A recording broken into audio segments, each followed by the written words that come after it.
Magandang umaga po mga kapatid. Ngayon po ay araw ng Martes, June 10, 2025.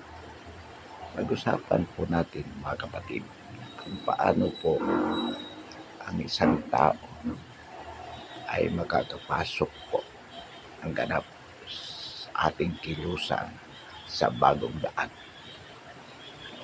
Mga kapatid, isa pong requirement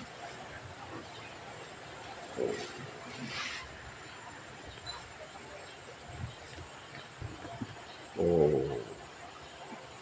kumbaga qualification kung paano po tayo magiging ganap nakasapi ng bagong daan ay kailangan po na tayo ay matutong magpatawad sa mga taong nagkasala sa atin o sa mga taong inaakala natin na nagkasala sa atin. Bakit po? Sapagkat kung meron po tayong sama ng loob sa ating kapwa, hindi kailanman ay hindi po natin o hindi po magiging ganap ang ating pagmamahal sa Diyos. We cannot love God to the fullest if we have personal grudge against our beloved. Sapagkat ang hindi pagpapatawad sa ating kapwa ay magsisilbing pader na magiging pader upang hindi po tayo ganap na makapasok sa kaharian ng Diyos.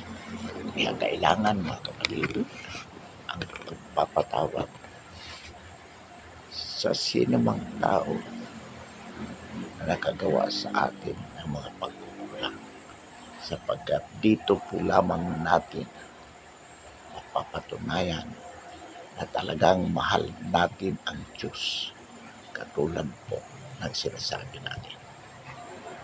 Ang pagmamahal sa Diyos ay pagmamahal sa ating kapwa. Sa makatuwid, kung mahal natin ang ating kapwa, kailangan patawarin po natin sila, sapagkat tao lamang nagkakamali. So kung mahal natin ang kapwa natin, tayo po ay magiging mapagpatawad sa anumang kasalanan na nagawa sa atin ng ating kapwa. Ito po ang susi upang tayo ay ganap na makapasok sa kaharian ng Diyos. Ano man kabigat ang kasalanan na yan sa atin, kailangan pong patawarin natin. At kapag napatawad mo ang isang tao, kay lalabas po na wala siyang nagawa na anumang sa atin. Kaya siya ay ating mamahalin na para bang wala po siyang nagawang masama sa atin.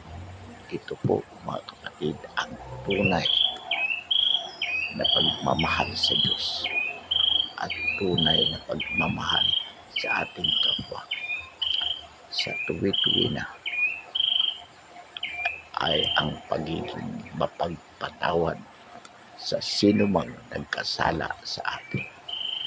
Ngayon, sasabihin ko natin, paulit-ulit naman yan ginagawa sa atin yan. Bakit natin patatawarin? Mga kapatid, kailangan po sa bawat kasalanan na nagkagawa niya sa atin, kailangan po natin ang pagpapatawad. Tukal sa loob ng pagpapatawad na walang kapalit na anuman. Ito lamang po ang paraan upang maging ganap ang pagmamahal natin sa Diyos sa pamamagitan ng pagmamahal sa kapwa. Ngunit kung ang taong iyan ay paulit-ulit sa kanyang ginagawa, kailangan ba na basta lagi na alam natin pagpatatawarin? Hindi ba dapat na pangaralan din natin siya na mali ang kanyang ginagawa. Opo, dapat po. At the same time, while we forgive him, we also have to correct his shortcomings as a person. Kailangan din po na itama natin siya sa paraan na hindi po siya masasaktan hanggat maaari. Itama po natin siya sa paraan na may pagmamahal sa kanya, may pagmamalasakit, para makita po niya na kailangan din maitama ang kanyang ginagawa, nang sa gayon hindi na niya ito maulit sa ibang tao na pwede niyang masaktan.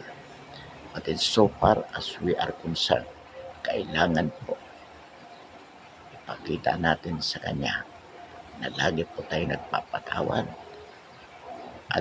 and at the same time, itinatama po natin siya sa mga mali na kanyang ginagawa. Ngunit sa paraan na hindi po siya masasaktan hanggat maaari. Ngayon, kung hindi talaga maiwasan na siya ay masaktan, well, pwede rin po, sapagkat kailangan may tama siya. Ang mahalaga po, tapat tayo sa ating intensyon na ang layunin po natin ay may tama siya sa mali na kanyang ginagawa. Kung masasaktan man siya, hindi na rin po natin kasalanan. Ang mahalaga, tapat tayo sa ating layunin na kaya natin ginagawa. Ang pagtatama sa kanya ay upang muli maiwasan niya muli ang kalintulan na pagkakamali na nagawa niya sa atin, upang ito ay hindi na magawa sa iba. Mga kapatid, ang mahalaga po, ginagawa natin ito dahil sa pagmamahal natin sa Diyos. Kaya tungkulin po natin gawin ito. Inuulit natin, hindi po tayo makakapasok sa kaharian ng Diyos kung tayo po ay hindi marunong magpatawad sa mga taong nagkasala sa atin o sa mga taong inaakala natin na nagkasala sa atin.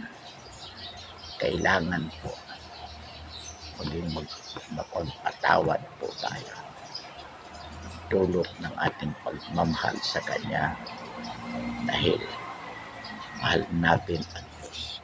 Marami pong salamat.